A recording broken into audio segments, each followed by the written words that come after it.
First of all, let me start by saying thank you for taking time out of your busy schedules to attend this session. It's actually very grateful for your time. As Nick was elaborating earlier, this session is really going to be about sharing some insights and reflections on the subject of facility siting based on experience I've had consulting within DNVGL. And Nick has introduced me already. My current position, I'm responsible for Phast and Safety, so I manage those two products, everything related to those two products. Previous to that, I worked as a senior risk consultant with DNVGL out in the London office as well. On the agenda today, we have, how many points do we have to go through here? 1, 2, 3. We have a 7-point agenda, broadly speaking. We'll start, as you would expect, with a background, some background to facility siting, just cover some of the bases there, and then we'll now progress into the core content of the session, which is really about optimizing the way you can do consequence calculations needed for facility siting. And then we'll go on into a case study and then summarize and conclude, and then we'll have questions at the end. As Nick was saying earlier, it will be very useful if we just type in your questions into the chat window. So using either the questions or the chat. I have some colleagues around that will be monitoring that all over, and towards the end of the session we can now explore those questions as we go on. In terms of timing, I expect the presentation to take about 40 to 45 minutes with about 10 to 15 minutes for questions at the end. So quickly, first few slides now, we're looking at when you ask yourself the question, what is facility siting? It's a very broadly and loosely defined term. In some instances, people use it to refer to the siting of a facility. So in this case, this is literally looking at what's the best location to put my facility, and the image on the left. Whereas in other cases, it's really about looking at within the confines of a facility. So where do I site my buildings? Where do I site certain plant units and all of those kind of issues? So it's a loosely defined term that's used to cover both things. But irrespective of the focal point, the main important consideration that it's all about looking for the optimum location to place a specific item given a number of considerations. So it might be economic, it might be technical, it might be safety, it's a whole range of issues. But what you're really looking for in that is the optimum location. From a safety perspective, our focus tends to be optimum with regard to risk. So in that sense, it's quite a narrow scope there. Looking at it from a broad perspective, the complete facility siting process is quite multidisciplinary. So if you looked at, say for example, the siting of an LNG facility, you'd have marine experts looking at the suitability of the waterways in terms of their capacity to accommodate large LNG ships and those kind of things. So it can be quite broad range depending on the scale of analysis one is focusing on. The second key aspect to really understand here is that the entire process is really one balancing act between several competing considerations. You know, there's a lot of things that tend to go into a whole facility siting process. So again, looking at the broad scale, you'll be looking at things like, are there any societal issues? Are you looking at the economic impact? Does this fit with public policy considerations and things like that? Access, security, and environmental considerations as well. So there's quite a lot to look at in terms of that. But if we decide to narrow this down, so before I go on to that, this next slide is just, something, this actually happened up in the States, and it's an example of what happens when facility siting goes wrong. So in this particular case, you're looking to review the location of a nuclear plant up in California, and this was as a fallout of the Fukushima disaster last year, where a lot of people suddenly began to look at the fact that some nuclear facilities were actually located on fault lines. So granted, nuclear facilities are a long way away from what we do in process risk, but this image here is really just to highlight the idea of if you really do get this wrong, the consequences can be significant. So on the particular narrow case of looking at it in terms of just risk, so process-related risk to personnel and the public, that is a particular area that facility siting in the context of the oil and gas industry, the chemical process industry, that's what we tend to focus on, place particular emphasis on how we can manage the process-related risk. And in that regard, this is the key focus of this webinar. So we are going to be looking at how we can assess fire hazards, explosion hazards. I won't be talking about toxic hazards so much because actually it's not something I've considered within the case study, but it's something that can clearly fall within the scope of everything I'm talking about today. But really the key emphasis here that I'm going to be placing in this webinar is really on fire and explosion hazards, with more emphasis on explosion hazards. Other aspects of facility siting, again, looking at the whole process, there's always some element of hard choices and implications to be made. So what do you do if your blast loads are too high or your fire loads are too high? There are different mitigation strategies one can approach, and they all involve some kind of trade-offs. So is it either you're spending a lot of money up front, making a lot of capital expenditure, or you decide to manage it as part of an operational consideration. So there's a lot of considerations that actually come into that. Again, this aspect I won't be touching on so much as well, but I will allude to it briefly as we go along. Something to take note as well is facility siting is an integral part of inherently safer design. So really the whole idea in this is we're really trying to look ahead into the future, trying to predict what can go wrong, and then prevent or manage that appropriately. So if you look at the traditional hierarchy to managing risks, some of you would have heard of the acronym PDCM, so prevent, detect, control, or mitigate. So there's always the preference to prevent along that hierarchy rather than mitigate. In API 752 is actually put differently. So the hierarchy of control measures is listed as being passive, active, or procedural. It's actually the same concept expressed in a different way, but the whole idea is it's better to prevent than to having a procedure or some kind of mechanical electric system to actually help you manage that risk in there. And the key issues with having mitigation systems that are engineering focused is just that they often have their own issues. You know, in most cases they're complex, they need to be maintained, and you need a lot of they need a lot of attention. So there's a lot of issues around that. So in general, the preference is always for more passive or prevention approaches rather than going down the hierarchy of control methods.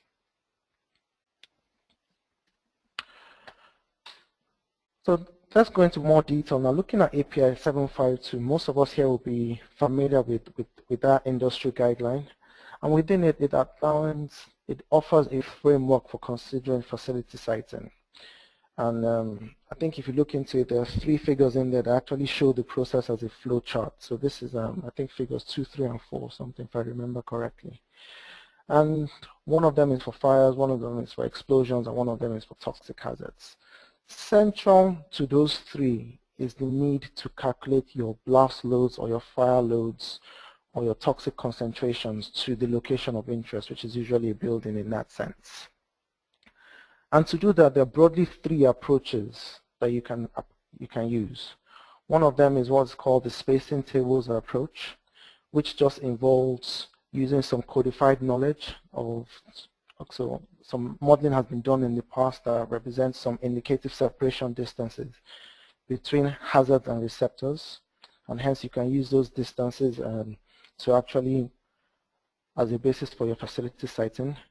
The second option, consequence-based, actually involves doing some actual consequence analysis. So this is not using anything that has been written in standards or publications. It's actually looking at the scenario you have at hand and doing some dedicated modeling to manage that. And then the third option is risk-based, which in a sense is QRA. So it's actually looking at the full range of scenarios. Now the key, they're all doing the same thing in slightly different ways in that they all try to give some idea to how likely an event is going to be and with the associated consequence of those hazards, of those events. So it's doing those two things. The key differences, options 1 and 2, so your spacing tables approach and your consequence approach, they tend to include a qualitative assessment of your likelihood of scenarios. So basically it's kind of subjective in that sense. Whereas when you do it in a full QRA, you actually calculate the likelihood of your event as well. So using generic data sources combined with impact probabilities and weather probabilities, you actually get a prediction and estimate of what your risk level should be. So in terms of detail and accuracy, option 3 is really the more rigorous of all the three, in that because of both aspects of your hazard are explicitly accounted for. But this particular webinar here, we're going to be looking at option 2, consequence-based, which tends to be more popular in the Americas. More in Europe, at least in the UK where I am, we tend to do things from a risk perspective. So all of our land use planning, escalation analysis, all of those kind of things are actually based on risk rather than just consequence. But it's important to note that both approaches are looking at the frequency and the consequence. They're just of an event. They just do them in slightly different ways. This next slide now is going to be looking at an example flow diagram for the consequence modeling step. So if you extract the overall flow diagram given in API 752 and you bring out the section that just talks about determining your blast loads or your fire loads, and then you break that down into a series of steps, you can get this. Now apologies, I think this it's possible that the text on this screen might be too small to see, but I'll run through it quickly. And the whole idea is starting from the start of your study, you have your project data requirements or your scope of work. The first step in there is really to clarify that your objectives and scope of the study is well understood by all stakeholders present, which is a very important and critical step. Once that step is complete, you then go into define your study basis. Now your study basis in some cases might just be your project proposal document or your project basis document. But that is the starting point for the project. It will set the terms of reference, the actual scope, the objectives, and the deliverables, all of the important things that form that core element of the project. Again, it's important that that study basis is actually reviewed and agreed by all the stakeholders present. Now this theme of review and agreement is something that you see a lot you hear me repeat a lot as I go through this whole process. And it's just because with any project, information and consent is an important part of everything. You cannot ignore that. There's no point getting to the end of the project and coming back and one of your key stakeholders says, oh, I didn't agree that assumption, or I didn't agree that methodology. So it's going to be a key part. It's a key theme I explore as we go on, this idea of getting things reviewed and agreed as you go along. The second key step here is really to identify your scenarios of concern.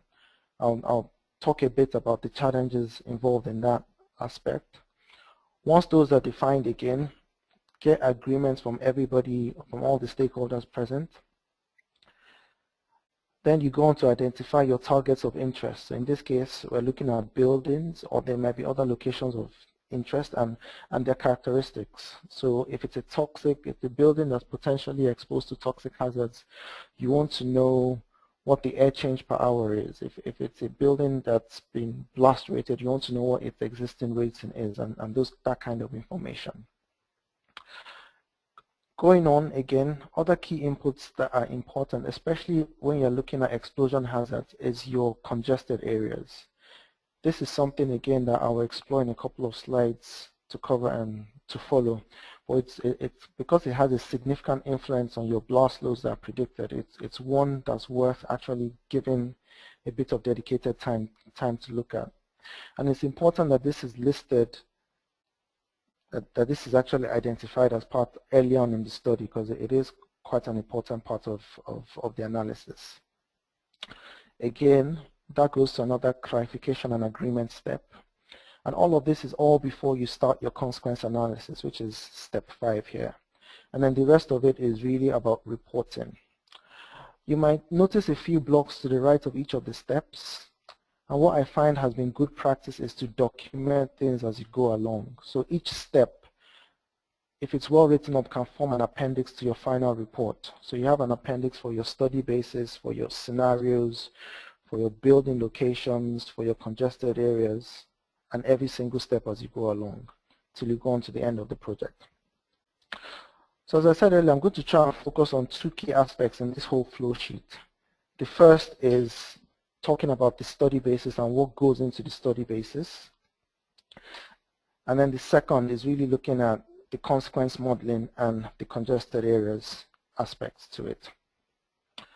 So as part of your study basis, a range of things go into your study basis because this is really setting the foundation for your study. This is really saying what you're going to do and how you're going to do it. So this is where your statement of methodology actually comes to the fore. And it's quite important the methodology is laid out up front, because if you use a different methodology, then you will get a different set of answers. This is quite an important bit. There are a lot of aspects to it. So how you define your scenarios, what are your key modeling parameters, what kind of weather you use, your impact criteria, what is the framework around which you use to define your congested regions, what software model are you going to be using? Is it going to be a simple model? Is it going to be a spreadsheet-based model? Is it going to be something like Phast or equivalent, or is it going to be CFD-based? So all of these kind of things, they have to be set out clearly and succinctly in your study basis. The reason why this part is also so important is for posterity. So somebody else might want to pick up this project 5-10 years from now, and for them to be able to actually reproduce the study, you need everything to be documented as well as possible. So these 2 areas in bold are put in bold: the approach to scenario definition and the rule set for congested regions. I will explore these in a bit more detail just because of their quite key aspects here. Approach to scenario definition. Overall, my experience, I found that it's quite challenging. It's not as straightforward as most would like it to be. I was looking at LinkedIn a few weeks ago, actually like last month, and there was a whole debate around the different approaches that people have used. So some organize around a 2-inch hole, others organize around a 4-inch hole. There are different selection criteria, so there is some diversity in how people approach it. And that means that as a process, it's actually includes some elements of subjectivity, and it can be seen to be relatively judgmental. And this actually underscores the need to have a clear selection process outlined, which means that if you have a clear process, consultant A, process engineer B, risk analyst C can always pick up that process and reproduce that same study, follow that same logic, and arrive at the same set of scenarios. But it doesn't exclude the fact that a different selection of scenarios will more likely than not give you a different set of results. So there's very little one can do about that. There is a range of guidance in there. There's various guidance documents. I guess the internet helps well, but there's quite a lot, and I couldn't reference all of them here. But there's some within organizations I've seen from big multinationals. I've seen some industry guidance. I've also seen some guidance from regulators in the States as well. So there's quite some guidance in there. But due to the uncertainty around everything, I think the 2 main points I want to raise up here is that doing sensitivity analysis and gaining consent are actually 2 important things in the selection of scenarios. So given that you know that your results might change, it's always prudent to do some sensitivity analysis, and the second key option is get some consent with all the stakeholders involved. In terms of risk management, consent is a powerful tool to anyone because it just makes everybody agree to what's going on and everybody's on the same page. Moving on to congested regions, the next thing we'll talk about quickly. The same kind of issues come to bear in terms of how you define congested regions can be variable to some extent. it depends to a large extent on the judgment of the analyst, the expertise level, their background, how the organization views it, and different things actually come into play. But there are some generic rule sets that can be applied. So in a general sense, we all know that compressor shelters, the volumes around equipment, platforms, and things like that actually present areas of congestion or confinement on your process plant. So at least in terms of a broad starting point, there's some things to work on. And there's also a lot of industry guidance. I'll explore those in a couple of other slides. But the same kind of ways to mitigate this apply. So the real thing you're looking for is sensitivity analysis. So in terms of what are my congested regions, are they sensitive to any of my key assumptions? Maybe how big I've made them or the level of congestion. An important element as well is getting consent. So again, all stakeholders are agreed on how you define the congestions and as well as the threat level they pose. So when you're using the multi-energy method, for example, you need to define either a curve number or a peak overpressure. So again, it's just getting agreement on all these processes that helps to make it as efficient as possible.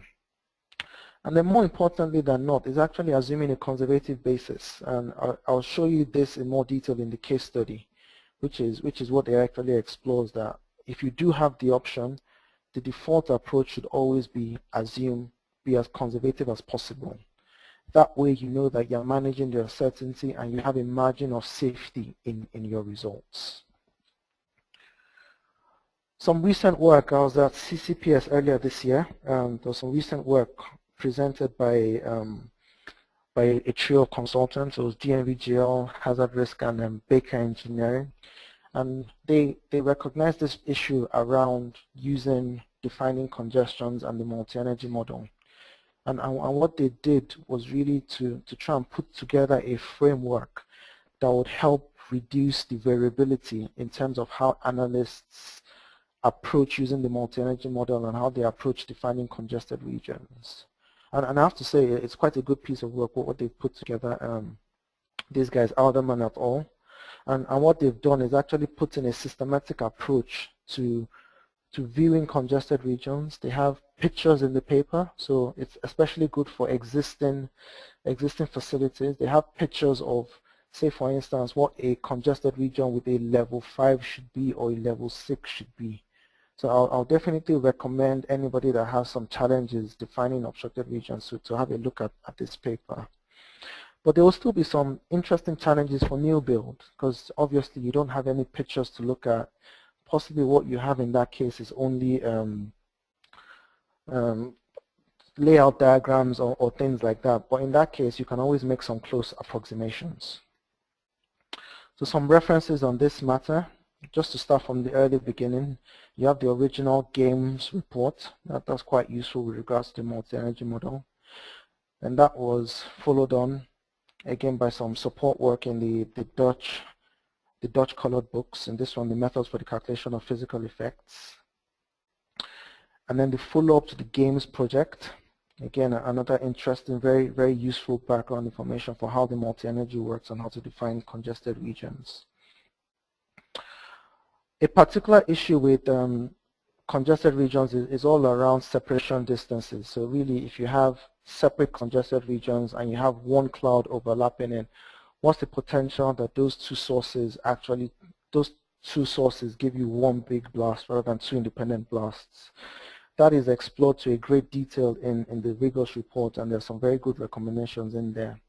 In my experience, most people tend to use between 5 and 10 meters as a standard separation between two congested regions, generally more 10 meters than 5.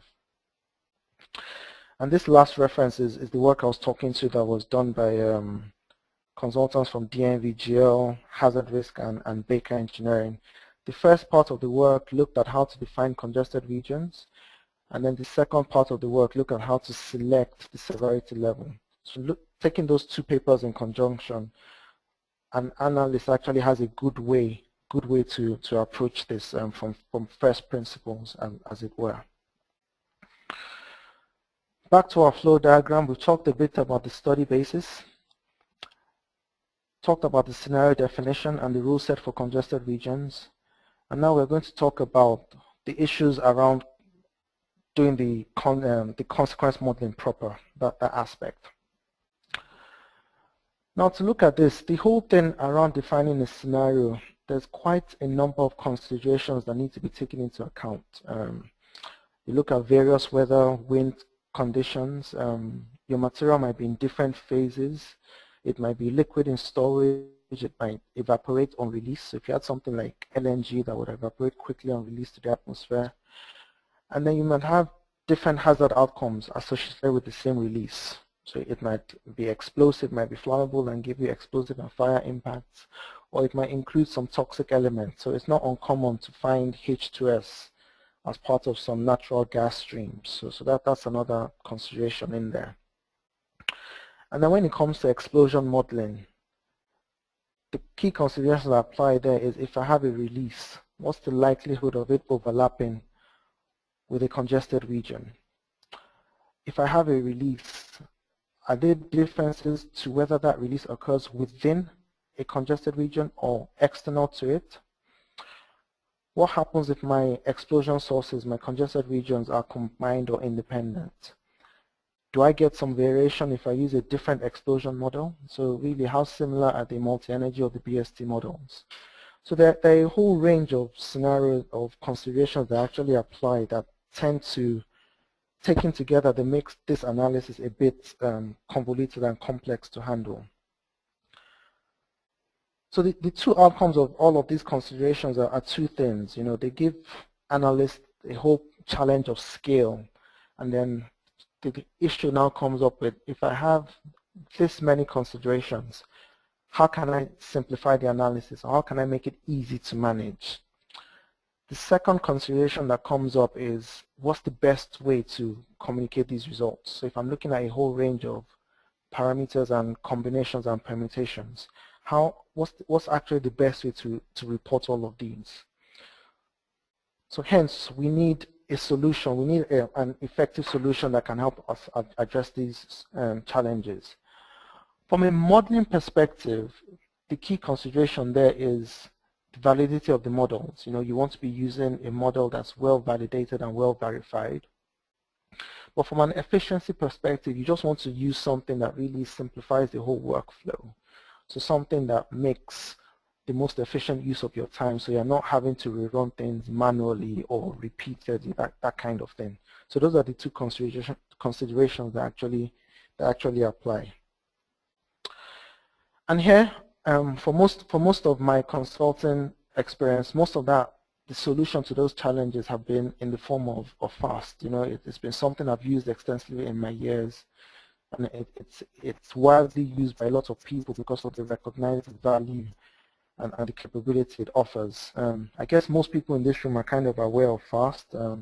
It's a consequence analysis tool that enables you to do calculations all the way from your initial discharge calculations to dispersion to flammable, toxic, and fire effects, illustrated in this slide here.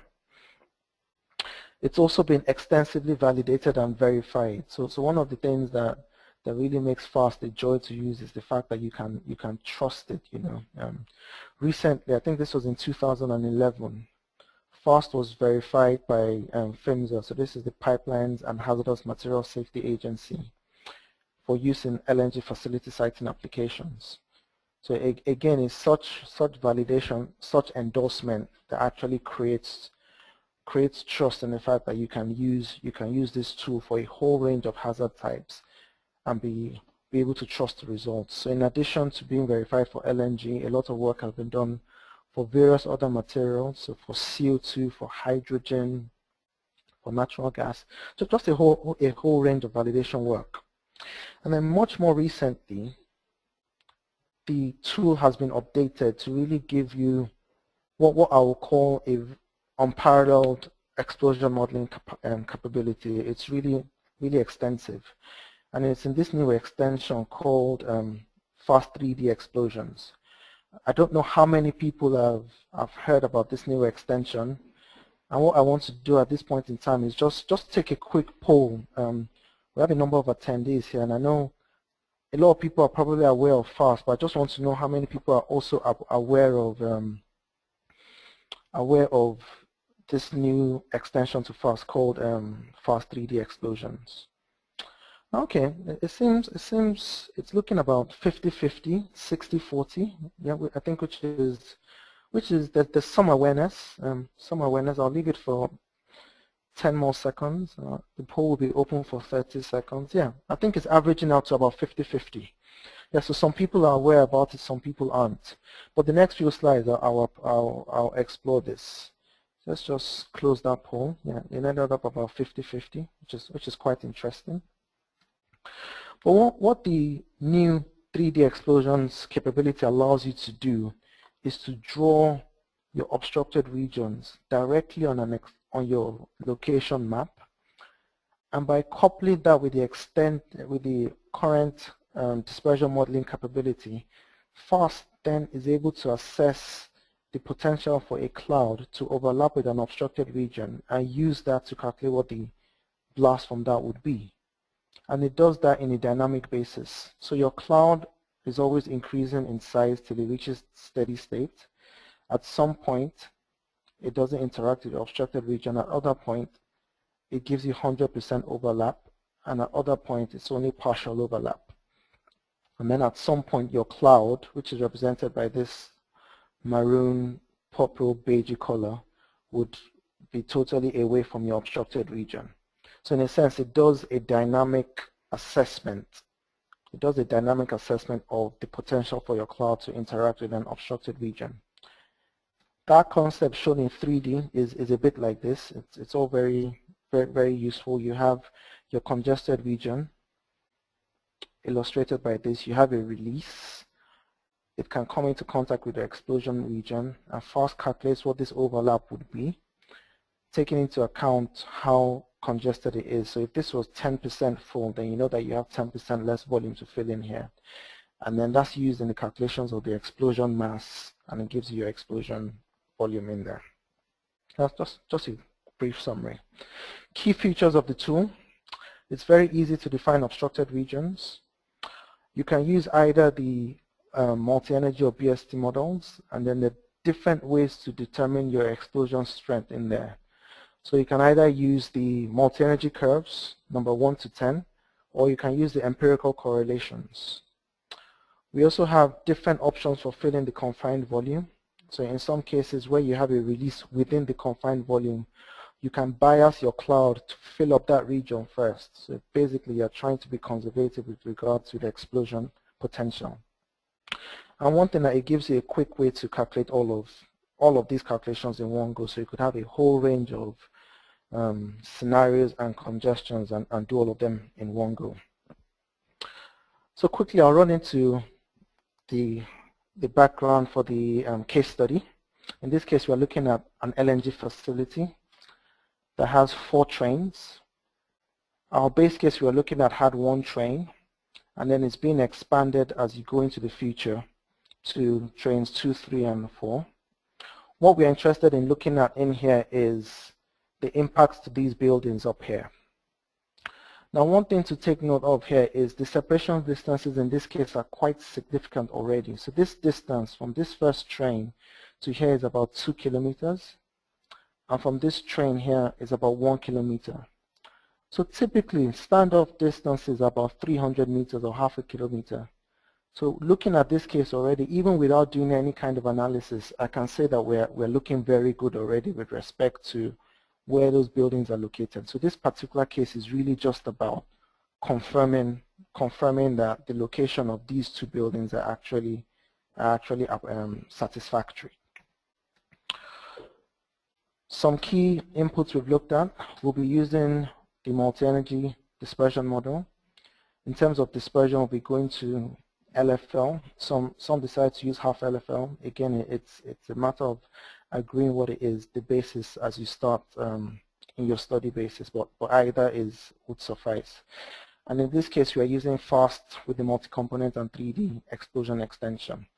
Another key aspect is always to set up your reporting thresholds or your modeling endpoints of concern. In this case, we have a few endpoints we're looking at, taken from different sources.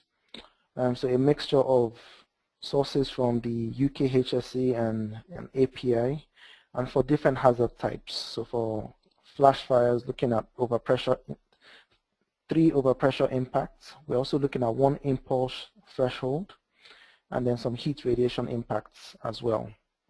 So again, these are things you define upfront with regards to what's the potential for them to impact your buildings or not.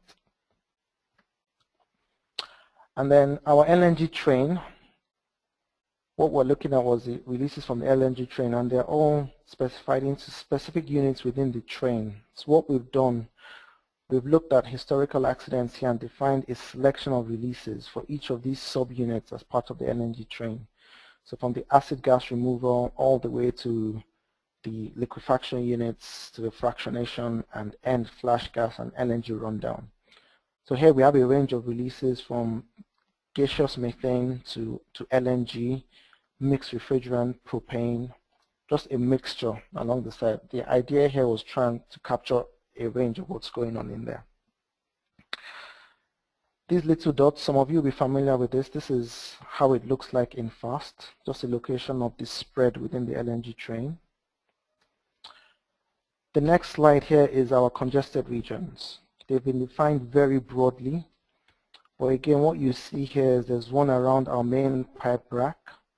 And then we've defined among the key equipment congregations, if I can use that term there. And there are 12 obstructed regions. Some of them are linked and some of them are not linked. All of this is handled by how we specified it within the model.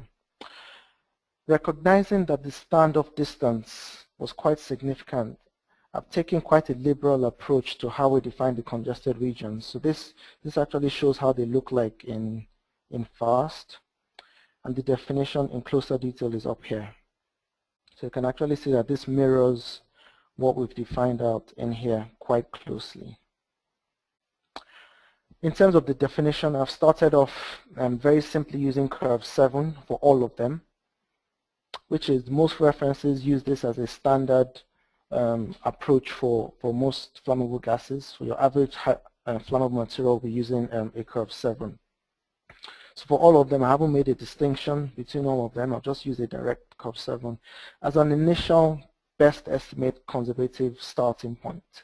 Remember, given I have such a wide separation distance, the idea of approach here is to use a conservative basis to start with. And these are just a definition of the congested regions, the location they're in, and the justification for how they've been defined. But generally, the key thing in here is I've used a curve 7 for all of them. Other things to consider in here, some sensitivity and questions you might want to consider. What happens if your congested areas are linked?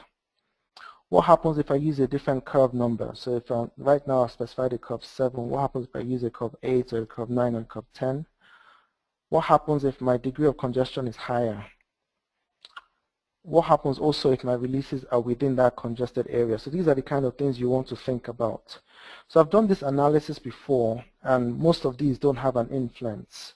Because we are looking in the far field, the curve number doesn't have an influence because of they all, for those of you who are familiar with the multi-energy curves, they all come together in the far field. So this doesn't have much, this particular sensitivity doesn't have much of an influence. But I'll talk about these as we go on. The other things we're looking at in here quickly is just the runs we're looking at. So as I said earlier, we're looking at the base case, which is 1 LNG train.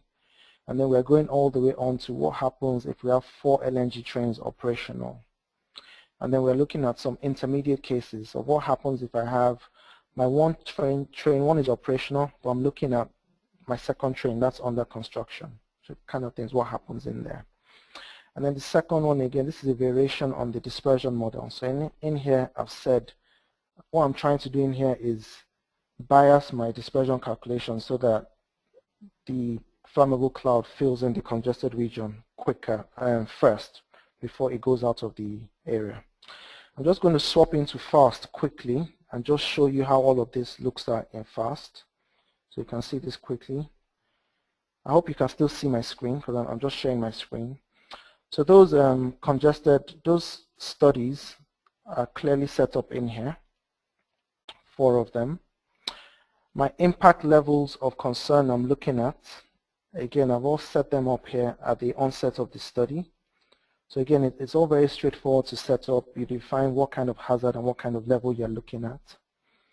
Other stuff of interest, I've set up my weather, then my congested regions. So I have them all set up again. In this case, I have 12 of them, as I said earlier, and they're quite easy to just draw on the map. So I'll just show you this as a quick example. If I did want to draw a congested region, it just comes up on the GIS as a cuboid, and then I need to define, in this particular example, what the curve number is and what the volume blockage ratio is.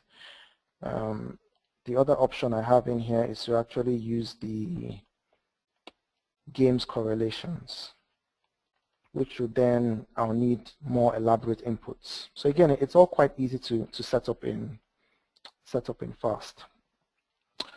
So looking at some results now, I can actually show you this in the core model, but I can see we are running out of time quickly. I'll try to close this in 5 minutes, but I'll show you this in the presentation. So our base case results, this is just looking at train 1 operational.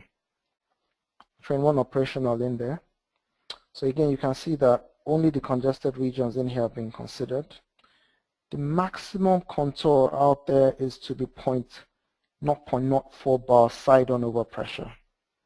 And that goes nowhere near those buildings. So at least from the base case perspective, we know that we're quite safe. But in terms of looking at what happens when you're building train 2 and 3, you can see that there's some issues in there. So there might be some mitigation actions in place if you're actually looking at SIMOPs with regards to train 1 operation and train 2 being built. That we explore in sensitivity case 1. So in this case, you can actually see,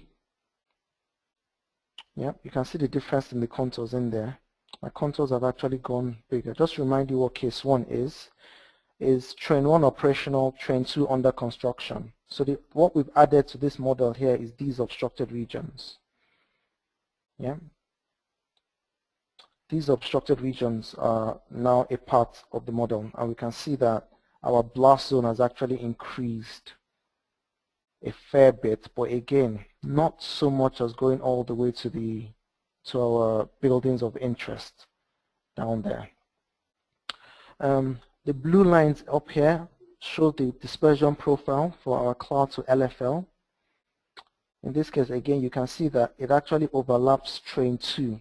So that means straight away you can tell that my releases from train 1 can actually result in explosions in train 2 if they come across that congestion in there. So again, that's a cause for concern. But we need to ask ourselves a question: how credible is that dispersion scenario in there? Which is what I try to explore in case 2. So here, again, looking at the blue lines are my dispersion zone. But the option I've taken here in this model is to bias the results so that the dispersion, your cloud, fills in the obstructed region first. So in this case, you can see that your explosion impacts are localized. So in a sense, the difference between case 1 and case 2, they kind of represent 2 extremes of behavior. Case 1 is telling you what happens if my cloud disperses to its maximum extent. Sensitivity case 2 is saying, no, what happens if my clouds just fill my localized obstructed region? This is the profile I get. So again, these 2 key inputs are very useful for decision making, understanding those 2 extremes of behavior. And then case 4 is literally just scaling all of that up. So what I have in here is assuming all my trains operational, all my congested regions, what happens if I model all of these together in one go? And then these are the results I get. Again, the maximum contour in there is the 0.04 bar side-on overpressure. We can see that that is still a good distance away from the buildings of interest we are looking at. So again, this gives me a lot of confidence in here that this result is quite robust because I've made fairly conservative assumptions to start with, and even given those conservative assumptions, I'm still not impacting on these buildings of interest in here. Just to show you this back in the study itself, each of the base cases, just to give you some idea of runtime, took about half an hour. The one with all four cases running, that was the longest run, and it took just under 2 hours. I'd say about 1 hour 40 minutes. But runtime tends to depend on how powerful your computer is and all of those kind of impacts. But I can definitely say to run such studies and sensitivities quickly, giving you results under an hour, under 30 minutes has to be a massive benefit, because it means that you can really explore the different impacts associated with your study, and hence you can really make decisions quickly and do what-if analysis. So what happens if this happens or that happens? In addition to those contours, so I've shown you results that you get contours. In addition to that, you can actually export your results in tables. So you get tabular format of distances to certain hazard ranges. And then for the explosion calculations, you actually get a detailed, Phast gives you a detailed Excel file which gives you every single explosion ever modeled, the distance, the epicenter, the explosion mass, all the parameters as well. So you can appreciate this will be quite a huge file, because imagine for each scenario you might be looking at multiple weather directions, if it's the time it takes to reach steady state, the varying size of the cloud and all of that. So for one scenario you might end up with hundreds of explosion outcomes, which means there's quite a lot of detail to go into for that. I've talked about the conclusions of this study quickly, and really the key thing is that the building is not impacted, but more importantly that given on my relatively conservative assumptions, the conclusion is quite significant. I've started with the conservative basis, but my buildings are still safe. So again, this is the kind of benefit you have of being able to start with a conservative approach and show that your buildings are still within an acceptable separation distance. I'll just conclude quickly with a list of do's and don'ts. It's quite useful when you're doing this thing, so I have a summary of everything we've talked about, and then I'll go into some time for questions if anybody has them. So a list of key do's. I said a lot about consent. It's always good to get consent on everything you do. So your tools, your models, how to approach the study. Also our key project milestones. It's very useful as well. Always start with a conservative basis, but do some sensitivity analysis. Again, a key pitfall with software is garbage in, garbage out. So it's always good to perform extensive QA. I've not been able to explore all of that to the extent I would like in the interest of time, but it's always a good check on that.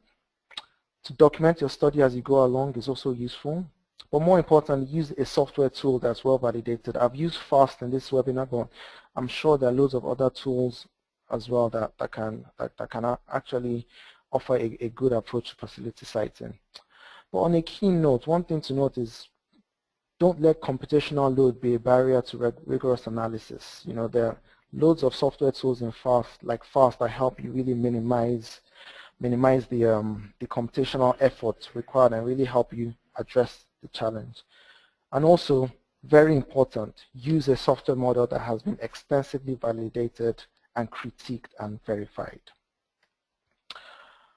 Some references in here, but these are all the usual suspects. The API references, the CIA, the CCPS books, and there's quite a range in here, and there's a host of other ones I showed you earlier.